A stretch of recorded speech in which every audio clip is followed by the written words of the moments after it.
is CNN Breaking News.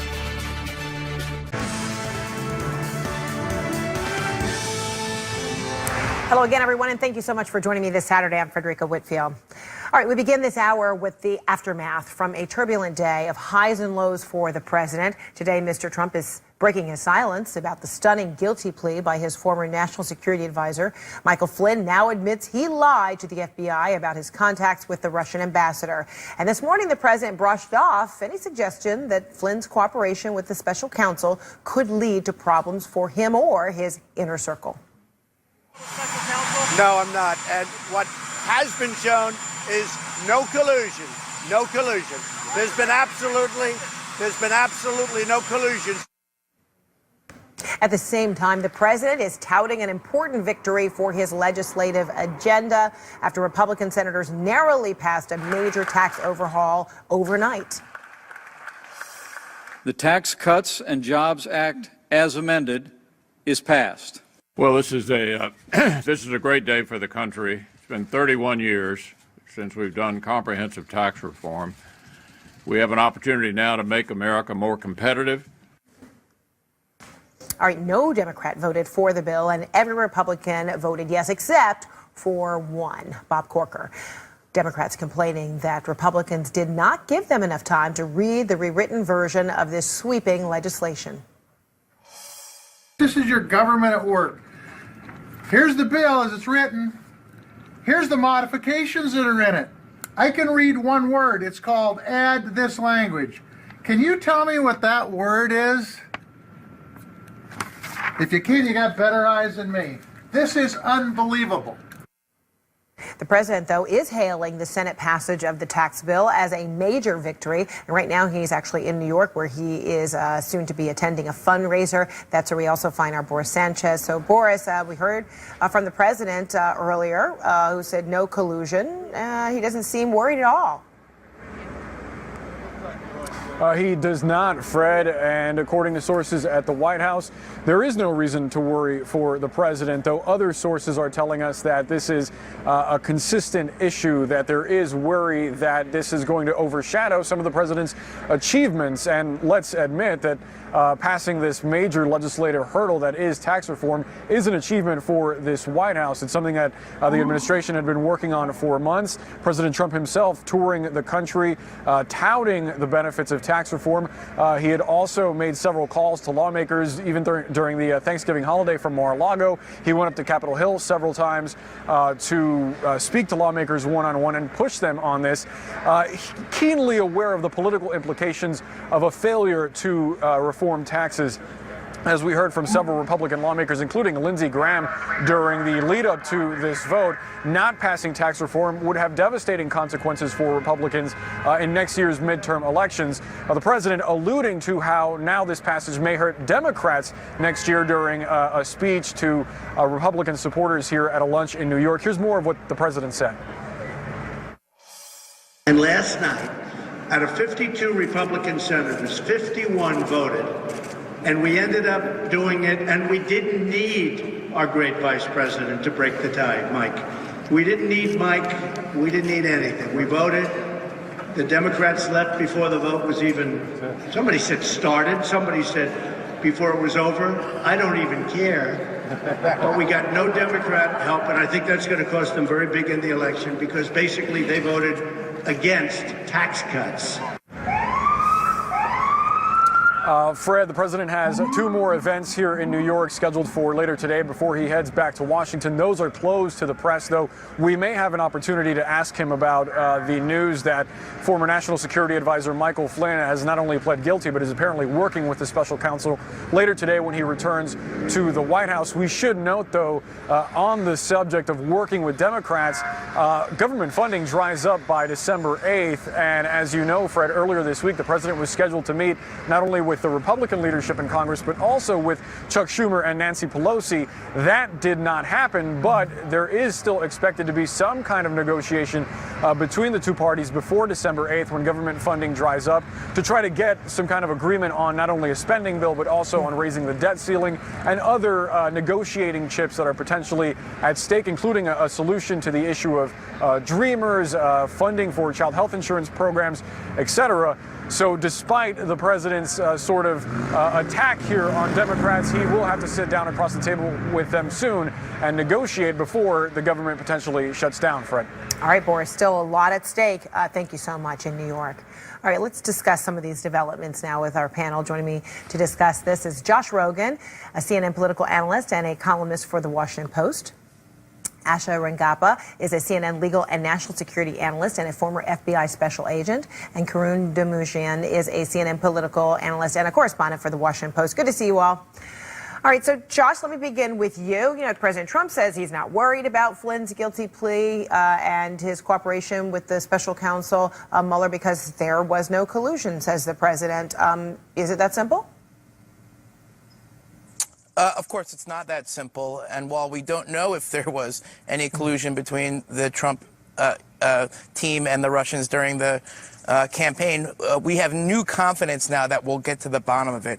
Because if Mike Flynn is cooperating, that means he must tell everything that he knows. And if he doesn't know, then there's a good chance he'll have enough information on the people above him who do know. So, you know, if I were the president and his senior aides, I would be concerned. But I think there's also a greater issue here. I mean, I'm standing here right now in lovely Simi Valley, California at the Reagan Presidential Library, where hundreds of defense, military, congressional, and diplomatic officials are here to discuss how the United States should contend with a rising Russia. And what Mike Flynn already admitted to, working with the Russian government against the sitting U.S. administration on diplomatic issues, that's already bad enough. And it hasn't been lost on the people assembled here that the Trump administration's policy towards Russia runs counter to what many people in both parties and inside the government, inside the intelligence community believe we should be doing. And aside from the collusion, that's a whole other issue that will continue to go forward. And so, Asha, you know, what's your take on the possible impact of Flynn's guilty plea and reportedly, you know, Flynn getting directives from now senior advisor Jared Kushner, that coming from sources familiar with the matter, telling CNN, and we now know that Kushner, you know, also talked to the Mueller team. So is it your feeling that the Mueller team talked to them maybe simultaneous to, you know, Flynn, you know, getting his plea deal, and the team is now looking for consistencies, inconsistencies, and that could lead potentially to the next, you know, shoot a drop or something? Sure. So we know that between the charge that Mike Flynn pleaded guilty to, and before him, George Papadopoulos, Mueller is not afraid to charge people with lying to the FBI. And he clearly has a lot of information in his possession, and anyone who's made false statements at this point should be very worried. But even more than that, the statement of facts that Flynn pleaded guilty to, as you mentioned and Josh mentioned, shows that there were coordinated, knowing, and covert attempts and even direction for Flynn from top senior transition officials to be in contact with Russia and to report back.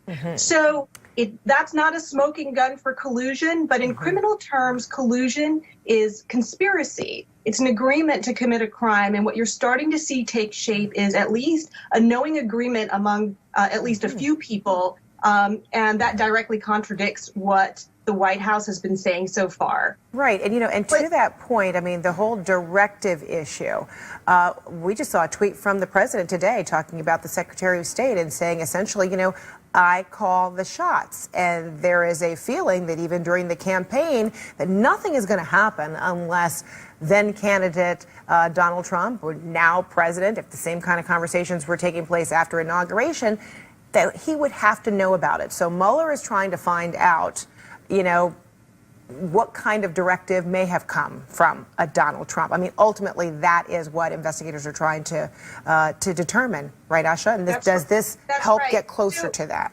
That's right. One of the hardest things to prove in any crime is knowledge, that somebody knew what was going on. If you would think back to Reagan and Iran-Contra, he didn't recall, and nobody could really prove that he knew what was going on. Flynn was at the top levels of this administration and before that in the campaign. He knows who knew what when. And once he can tell Mueller who had knowledge of his activities and were doing their own activities with full knowledge, Mueller has a host of potential avenues available to him. And in particular, if the president knew what Flynn was up to, quite apart from collusion, this really solidifies the obstruction of justice case against the president, because the day after Flynn was fired, the president went to Comey, then FBI Director Comey, and asked him to drop the investigation on Flynn. And of course, we know he later fired Comey himself. So there are a number of problems here for the administration, potentially for the president. And I would, if I were their lawyers, I would be advising them that they may need to prepare for the worst. Wow. All right. Lots of potential problems. Karun, the president, by way of his attorney, Ty Cobb, saying, Michael Flynn was just with us for about 25 days, and, he is a holdover from the Obama administration. But then when you just listen to how President or candidate Trump and then President Trump, praised Flynn, it really says something about how tight that relationship may have been. Listen. Where is General Flynn? He's around here someplace. Incredible guy. How about General Flynn? We love General Flynn, right? Mike Flynn. And I want to thank General Flynn for being here. Great guy. Great man. General Flynn, who's here someplace. I love General Flynn. Michael Flynn, General Flynn, is a wonderful man. So, Karun, the association is pretty tight. Yeah, it's also remarkable that the Trump legal team is kind of repeating the same play as they've tried to use for others, which is to say, oh, they weren't that big of a player, we barely knew them, they were very low level. Right, exactly. Volunteer. Which you saw with the Papadopoulos plea when that one came out, right? Flynn, it doesn't really pass the smell test to say the same thing. And as you just played, there are so many pieces of tape with the president, speaking about Flynn in very, very high tones.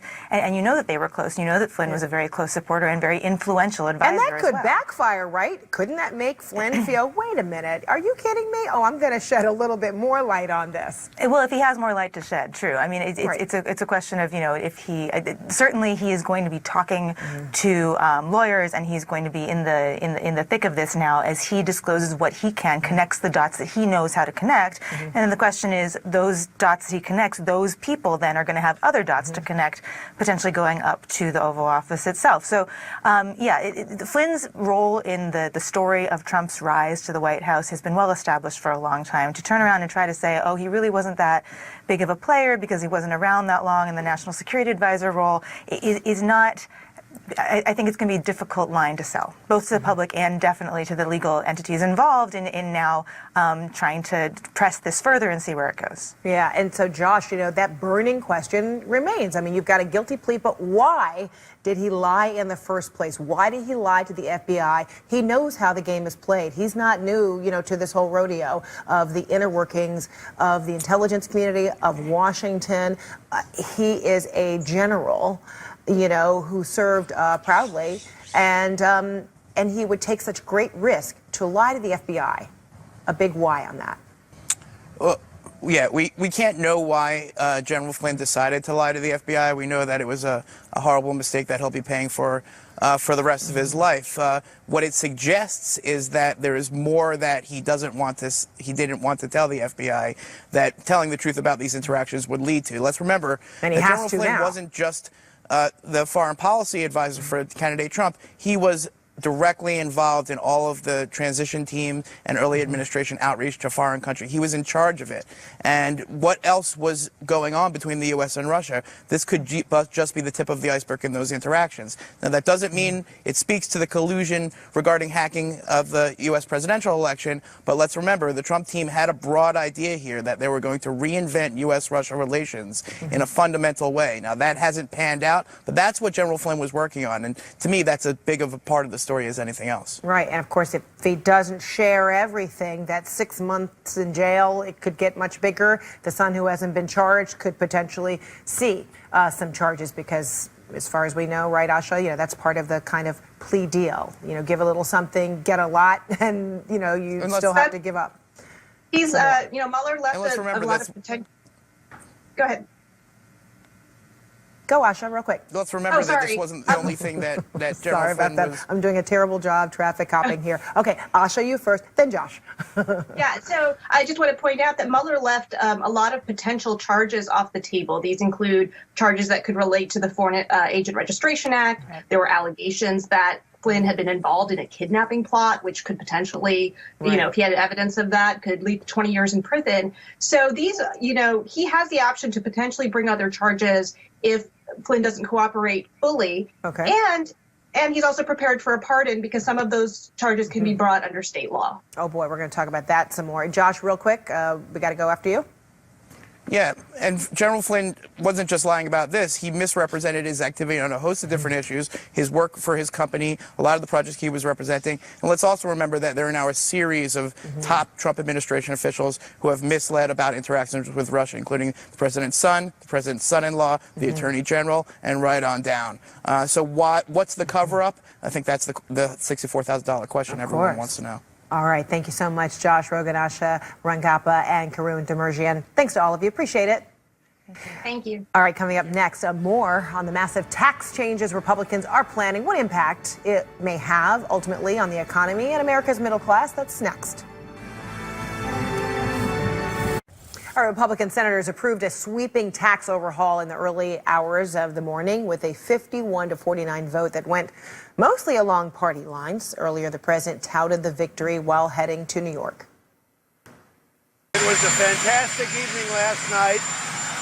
We passed the largest tax cuts in the history of our country and many other things along with it. Tremendous tax reform, but it was the biggest package in terms of tax cuts ever passed in our country.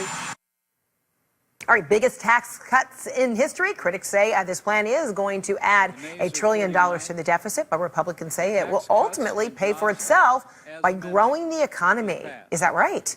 Let's ask Rana Foroohar, a CNN global economic analyst and associate editor for the Financial Times. Good to see you, Rana. So is this bill going to benefit everybody? I have to say no, and it's really a disappointment. I mean, the biggest beneficiary in this bill is rich corporations. Rich corporations have more cash on the balance sheet than ever before. The Republican argument is that if you cut taxes on these corporations, they're going to take a lot of money that they have sitting in offshore bank accounts, bring it back and invest in the U.S.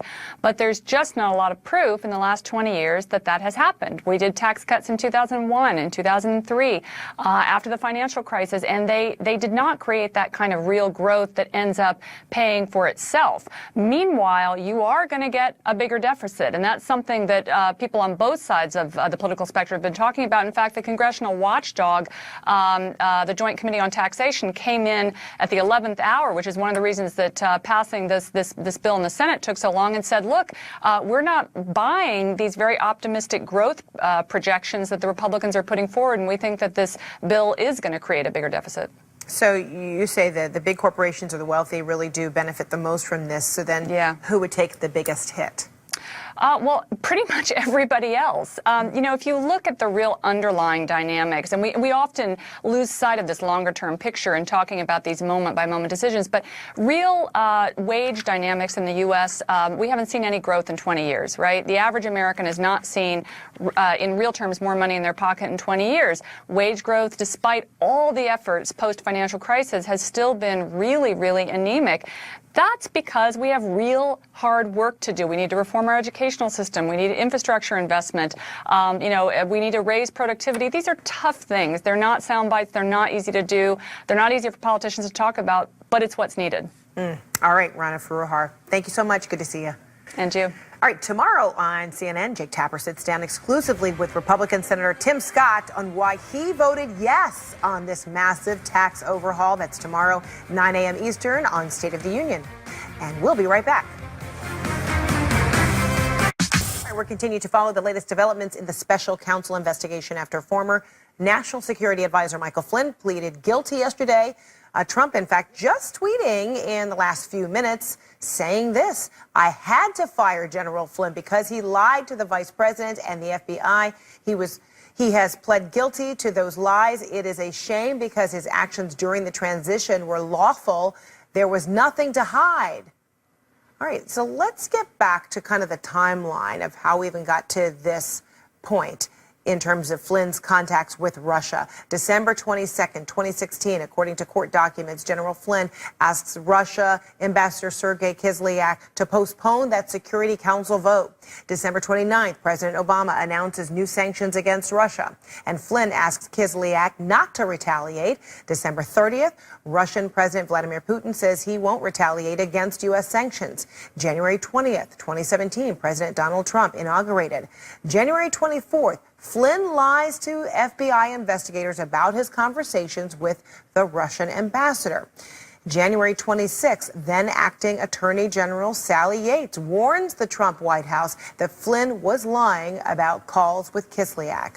January 30th, President Trump fires Yates after she refuses to defend his initial travel ban. February 13th, Flynn resigns after misleading Vice President Pence about his calls with Kislyak. And now Flynn's bombshell guilty plea would seem to have thrown the White House into turmoil. But this morning, the president said he's not worried. No collusion, he said, while leaving the White House on his way to New York. And then now we've got the latest tweet from the president simply saying he had to fire Michael Flynn. But CNN has learned that Jared Kushner, the president's son-in-law, directed Flynn weeks before the inauguration to contact the Russian ambassador about a UN Security Council vote on Israeli settlements. That's according to sources familiar with the matter. So still unanswered. What was Michael Flynn trying to hide? Why did he lie to the FBI? And who, if anyone, may have directed Michael Flynn? So Russian officials, they too are weighing in now on Flynn's guilty plea. They are once again downplaying Mueller's Russia investigation, saying the Flynn case is all, quote, hype. CNN senior international correspondent Matthew Chance joining us live now from Moscow. So what, if anything else, is Moscow saying?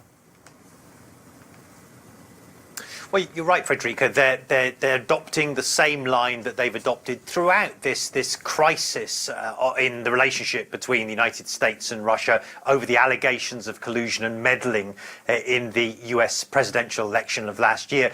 Russian officials saying, look, this is all smoke and mirrors. Actually, a sack of smoke is the latest colourful phrase used by one Russian lawmaker to describe the latest revelations emerging from Washington. Another senator saying, look, this is, Flynn is being made a scapegoat. It's another attack, a political attack, essentially, on the President of the United States, Donald Trump. What we haven't heard from at the moment is any kind of reaction or comment from the Kremlin, of course, of Vladimir Putin, or from the Russian Foreign Ministry, for that matter. They seem to be taking this weekend to sort of sit back and watch how these events unfold in the United States and try and sort of formulate their response, presumably for Monday morning. But it is an extremely sort of difficult position that they found themselves in. Now, the man at the center, from the Russian point of view, at the center of these allegations of collusion, Sergei Kislyak, extremely difficult character to track down. But earlier this year, in the summer, in fact, here in Russia,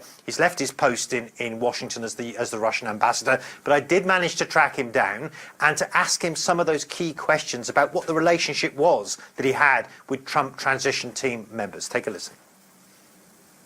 Hi, Mr. Ambassador. Quick question. Did you discuss lifting sanctions with any members of the Trump team when you were in the United States? With your respect, I'm here to talk to Russian people. I understand that. You say you've got no secrets. I said everything I wanted prior to this. Did you discuss opening secret channels with the Kremlin, with Jared Kushner, for instance?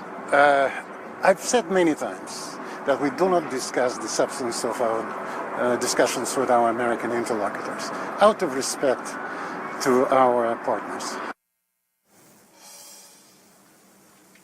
All Right. Well, earlier, Frederica, Ambassador Kisilak told state television that he did not discuss American sanctions, U.S. sanctions, with any of his American counterparts. We now know from the Flynn confession that that is not the case. And so, these lies are slowly untangling, Frederica. All right, Matthew Chance. Thank you so much in Moscow. All right, let's talk about all that we know thus far. With me right now, CNN contributor Jill Doherty and CNN legal analyst Paige Pate. All right, so Paige, to you first. The president commented this morning as he was about to head to New York for a few appearances and said no collusion, and now he is tweeted. And let's pull that tweet up one more time, really saying, it had to happen this way. I had to fire Michael Flynn because he wasn't honest with the vice president. He wasn't honest with the FBI. But at the same time, the Mueller team is examining how anyone in that circle reacts to these guilty pleas. Sure. Why would Trump's attorneys be happy that even the president would tweet something like that he might find innocuous? But again, it kind of injects his point of view at the time of, when the lying took place and even afterwards. How could this be used against him potentially?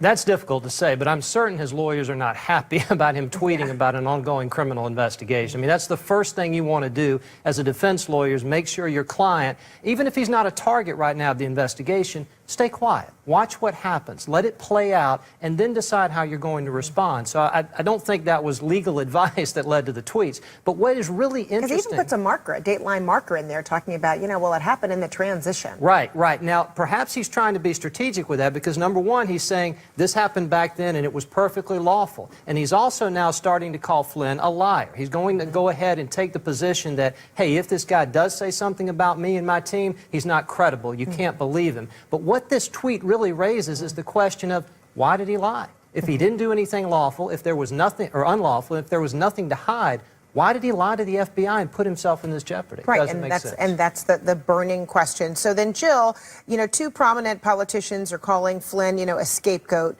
and said that, these developments and talking in Russia, are really a sack of smoke, meaning this plea deal.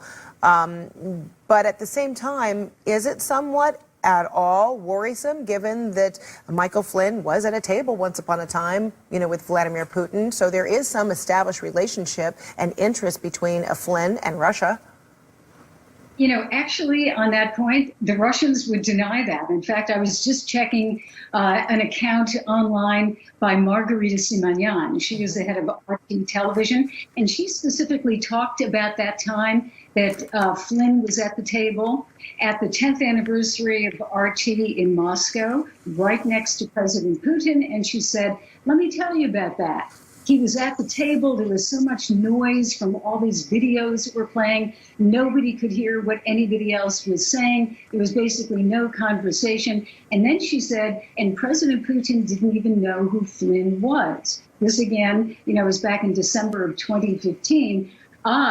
Margarita Simonyan, said, I told President Putin he used to be the head of military intelligence. And President Putin said, military intelligence? Seriously? So this is, it boggles my mind to think that President Putin would sit at a table with somebody he had no idea about. It just doesn't match the Vladimir Putin that I think I know from reporting. He always knows as much as he can about the other person.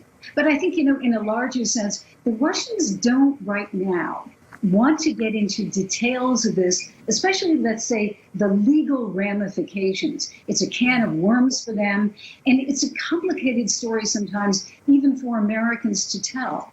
So it's better for them, at least in a PR way, stand back, don't engage, and just dismiss it as this sack of smoke, or as, somebody else, another Sputnik, which is a Russian media outlet, was saying, the enemies of, or the opponents of President Trump may be dancing in the streets, but it's premature because there's no collusion proven.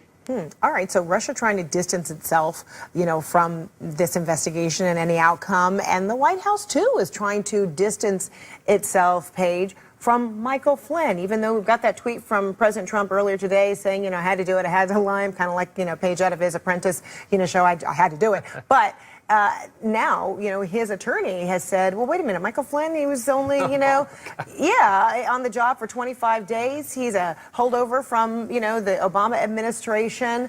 But that can't, I guess, remove this administration from the responsibility of the actions of a Michael Flynn, right? Absolutely not. I mean, to me, that signals that the White House is concerned about something that Flynn may have said or may be about to say in his ongoing cooperation. So that makes it worse, or even more curious that why are you now trying to say, after all those glowing remarks over at least a year and a half, he's my guy, now he's not really my guy? Well, they think they may be cross-examining him at a trial as a government witness, or at least trying to shed some doubt on his testimony and ongoing cooperation with the government. That suggests to me that he has something to tell. I mean, we've already heard from his lawyer before this plea deal that he has a story to tell. He's just waiting for, absolutely did, trying to get immunity. He didn't get immunity, but he did get a favorable plea deal. So looks like somebody's going to hear that story, and whether or not it leads further into the White House, that remains to be seen. All right, Paige, Jill, thanks to both of you. Appreciate it. We'll be right back. All right, welcome back. Since leaving his post as labor secretary for President Clinton back in 1997, Robert Reich has been arguing that the economic system in America is broken. And he now has a new Netflix documentary called Saving Capitalism. There's a huge amount of anger and frustration. So many people desperately wanting to be heard. And nobody is listening. It's up to us to change the rules.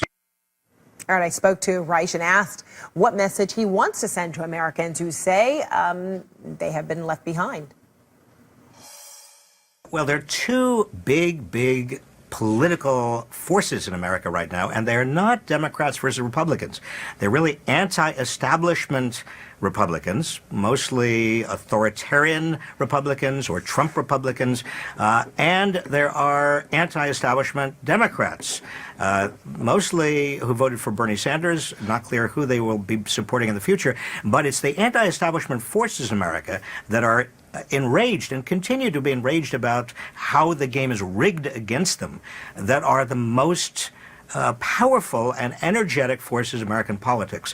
Where they come together, the overlap, has to do with getting big money out of politics, ending crony capitalism, and making the system essentially work for everybody. And many are enraged because many agree with your argument, right, that the wealth is going to the top and that the current economic system that once helped America is now failing many Americans. So what is your proposal to fix all of that? Well, we can't even begin to talk about fixing anything, whether we're talking about poverty or the environment or even productivity. We can't begin to fix it unless we get our democracy back from big corporations, Wall Street, and very wealthy individuals. Right now, there's no countervailing power. People who are studying democracy very carefully right now are concluding that the average American has absolutely no impact on public policy decisions. There are basically, the old countervailing power that used to be labor unions or public interest groups, or relative to the power of corporations and Wall Street and wealthy individuals right now, nobody else has any power. And this is true particularly in the Republican Party, but it's also true in the Democratic Party. It's true with regard to Congress overall. There are differences, of course, between the two parties. I don't want to kind of get into a false equivalency. But the big issue here is, again, getting the big money out of politics so that we all have a voice, so that we can begin to talk about what we need to do as a country. Very sobering outlook. Professor Robert Reich, thank you so much. Thank you. All right, now to an incredible story of selflessness. A police officer's encounter with a heroin-addicted woman affected him so much that he was compelled to help in an extraordinary way. Here's CNN's Ed Lavandera explaining in this Beyond the Call of Duty. Heroin and crystal meth control Crystal Champ's life. It is everything. The strangling grip of addiction has left her homeless on the streets of Albuquerque, New Mexico. I did give up, I just decided that this was going to be my life. living in a tent. Welcome to home. In the brush, alongside a highway. I know how bad it is, you know. I'm the first one to know how bad my situation is, and for Crystal, the thought of a guardian angel walking into her life was unimaginable. But that's what happened when Albuquerque police officer Ryan Holitz found Crystal and her companion Tom shooting up heroin behind a convenience store in September. Looks like you guys are getting ready to shoot up over here. Ryan Holitz, a father of 4, If that's wasn't all ready you're for doing, what he then noticed again, next. Are you pregnant? Yeah, Why are you going to be doing this stuff? it's not every day that I see a sight like that, and it just made me really sad. How far along are you? Oh my gosh. and he goes, and you're pregnant? Why are you going to be doing that stuff? It's going to ruin your baby. You're going to kill your baby. His words brought Crystal to tears. How dare you judge me? You have no idea how hard this is. You have no idea. And I know what a horrible person I am, and I know what a horrible situation I'm in. In that instant, the moment changed. His entire being changed. He just became a human being instead of a police officer. A crazy, overwhelming idea crept into Ryan's mind. Realizing that she was desperately wanting someone to adopt her baby, I just felt God telling me, tell her that you will do it because you can. You can. And so 3 weeks later, Crystal Champ gave birth, and Ryan Holitz and his wife agreed to adopt the baby they named Hope. I've gotten tired of seeing so many situations where I want to help but can't. And in that moment, I realized that I had a chance to help. Hope suffered through withdrawals during weeks of medical treatment, but she's gaining weight now and doing well. Her father and me love her, very, very much. And we did not give her up because we didn't want her. But Crystal remains an addict and admits she's in no place to care for a baby. I just want her to be safe and secure and, be in a family and be loved and have a chance, I am so thankful and blessed and humbled that we're allowed to have hope in our family. When you think about what it took for all the stars to align for you two to connect in the back of that convenience store parking lot, it's just crazy, right? It's like providence. We'll be there for her, and whatever struggles that she has, we'll be there, and we'll work through it. And that's what makes me happy, that we'll be there for her. For Officer Ryan Holitz, it's proof that even in the darkest moments, you never know when love and hope will reveal itself. Ed Lavandera, CNN, Albuquerque, New Mexico.